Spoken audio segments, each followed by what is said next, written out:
अस्सलाम वालेकुम दोस्तों, मैं हूं आपके साथ आयशा। तो दोस्तों, आज मैं चाहती तो ये थी कि आपको ये बताऊं कि भारत ने डोनाल्ड ट्रंप की धमकी का कैसे और कितना तगड़ा जवाब दिया है। लेकिन आज दिल बेचैन है और उस बेचैनी की वजह है वो वीडियो जो खुद असम के मुख्यमंत्री हिमंता बिस्वा शर्मा ने जारी किया है। असल में ये वीडियो नहीं है, बल्कि ये एक संदेश है जो असम से पूरे देश को दिया जा रहा है। इस वीडियो में एक मैदान में बहुत सारे बुलडोजर खड़े हैं। शायद बुलडोजर की संख्या 50 से भी ज्यादा होगी या फिर शायद 100 से भी ज्यादा हो सकती है। खैर, इस वीडियो पर खुद असम के मुख्यमंत्री हिमंता बिस्वा ने ये लिखा है कि आज मैं आपको वो पढ़कर बताती हूँ। इस वीडियो के बारे में हिमंता लिखते हैं कि और ये बता रहे हैं कि असम में कोई जगह है उरियम घाट। इस जगह पर उनकी सरकार ने बुलडोजर चलाकर करीब 1200 हेक्टेयर जमीन को खाली करवा लिया है और आगे भी असम की हिमंता सरकार इसी तरह की ड्राइव चलाकर जमीनें खाली करवाती रहेगी। हिमंता ये भी बताया कि उन्होंने ये जमीन क्यों खाली करवाई है। दरअसल हिमंता सरकार के मुताबिक ये जमीनें जो उन्होंने बुलडोजर चलवाकर खाली करवाई हैं, ये जमीन जंगलों की है और उन पर सिर्फ असम के लोगों का हक है। मैंने इस पर रिसर्च की और जो नतीजा सामने आया वो आज मैं आपके सामने रखना चाहती हूँ।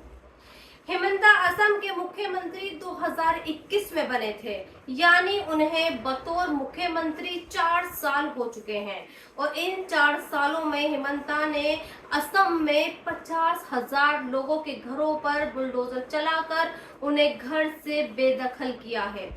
और जानते हैं हैरानी वाली बात क्या है? जिन लोगों के घरों पर बुलडोजर चला है उनमें से ज्यादातर बंगाली मूल के मुस्लिम हैं। एक रिपोर्ट ये भी कहती है कि सिर्फ जुलाई 2025 यानी पिछले महीने में असम सरकार ने 3400 से ज्यादा मुसलमानों के घरों पर बुलडोजर चलाया है। सोचिए, आज हमारे देश में अतिक्रमण और इनक्रोचमेंट के नाम पर सिर्फ मुसलमानों को टारगेट किया जा रहा है। इसलिए आज ये खबर मुझे बेचैन कर रही है, क्योंकि आज असम की बारी है, कल हमारी भी बारी हो सकती है। और इसका एक ताजा एग्जाम्पल कल मुंबई में भी देखने को मिला। कल बीजेपी के एक नेता ने मुसलमानों पर हाउसिंग जिहाद का आरोप लगाया।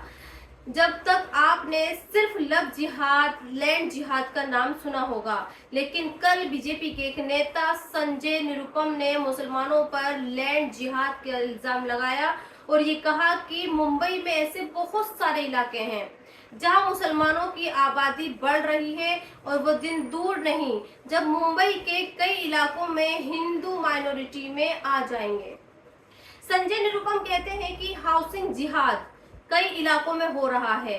कई मुस्लिम बिल्डर पुनर्विकास परियोजनाएं शुरू कर रहे हैं, हिंदू निवासियों की जगह ले रहे हैं या उनके फ्लैट खरीदकर मुसलमानों को आवंटित कर रहे हैं। इसलिए मैं सरकार से मांग करता हूं कि वे सभी मुस्लिम बिल्डरों की जांच करें। घरों का कोई जाति या धर्म नहीं होता, लेकिन दुर्भाग्य से स्थिति इस हद तक पहुंच गई है कि हमें मुंबई की पहचान की रक्षा करने के लिए यह मांग करने पर मजबूर होना पड़ रहा है। अगर हम इस पर ध्यान नहीं देंगे तो मुंबई की पहचान बदल जाएगी और हिंदू यहां अल्पसंख्यक बन सकते हैं।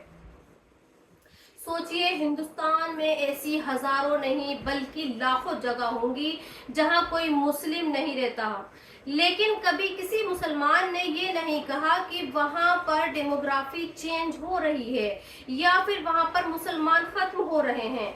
लेकिन मुंबई के कुछ इलाकों में मुसलमान एक साथ एक मोहल्ले में रहने की कोशिश कर रहे हैं तो इनके पेट में दर्द हो रहा है।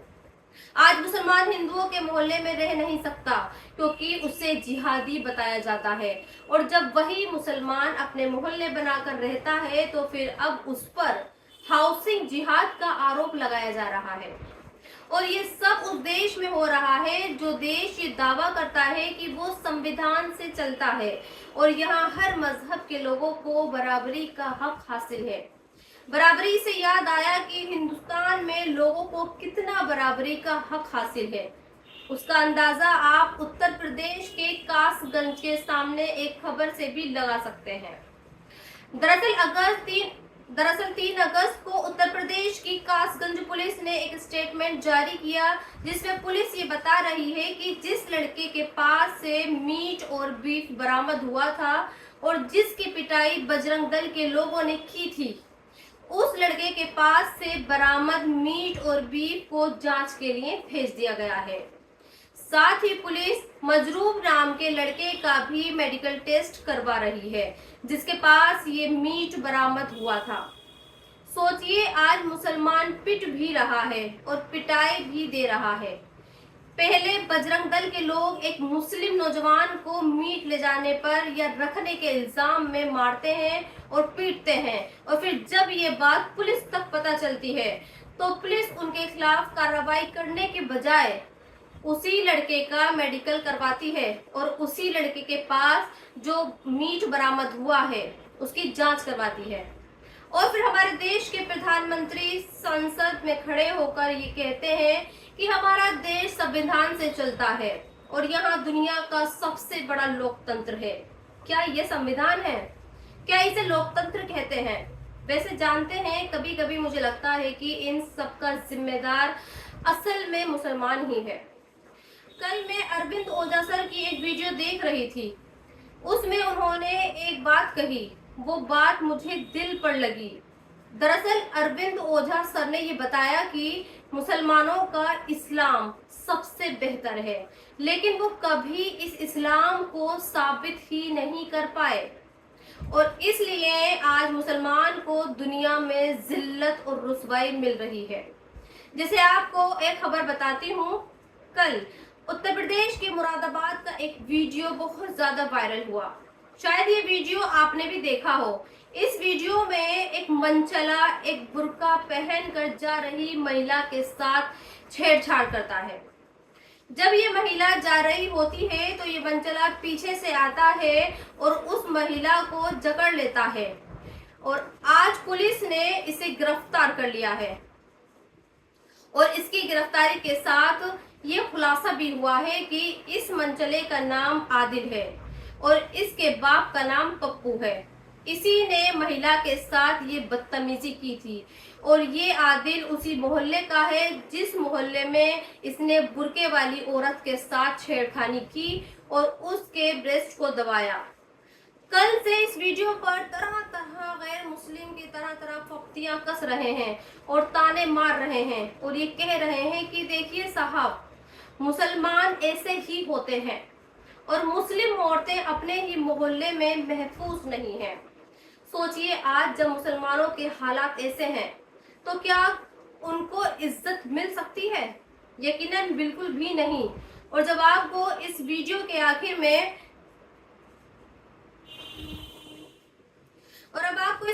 आखिर में अदालतों के फैसले को किस सेलेक्टिव नजरिए से देखा जाता है वो भी बताती हूँ। कल ये खबर आई कि सुप्रीम कोर्ट ने राहुल गांधी को फटकार लगाई है और ये कहा है कि राहुल गांधी अगर सच्चा भारतीय होता तो फिर वो ये न कहता कि चीन ने हिंदुस्तान की हजारों किलोमीटर की जमीन हड़प ली है। इसके अलावा कोर्ट के जज ने यह भी कहा है कि राहुल गांधी के पास कोई सबूत नहीं है कि चीन ने वाकई हमारे देश की जमीन हड़पी है।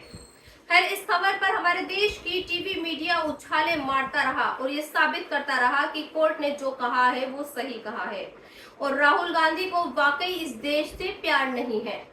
असल में राहुल गांधी को चीन और पाकिस्तान से ही प्यार है।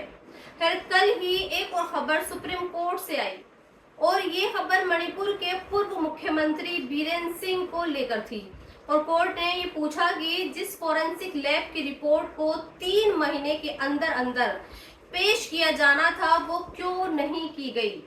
दरअसल पूर्व सीएम बीरेन का एक ऑडियो क्लिप वायरल हुआ था।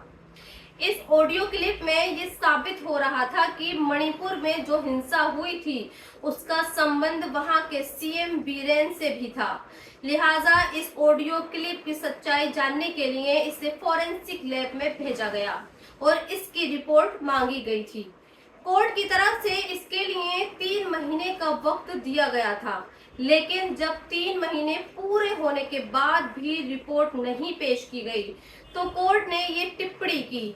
लेकिन कल सुप्रीम कोर्ट से आई खबर को किसी भी टीवी मीडिया ने नहीं दिखाया और ना ही बीजेपी ने इस पर प्रेस कॉन्फ्रेंस की। इसलिए मैं यहाँ ये कह रही हूँ कि हमारे देश के नेताओं और टीवी मीडिया का नजरिया पूरी तरह से सिलेक्टिव हो चुका है। वो सिर्फ वही खबरें उठाता है जिससे एक खास पार्टी को फायदा और दूसरी खास पार्टी को नुकसान होने की संभावना ज्यादा से ज्यादा होती है।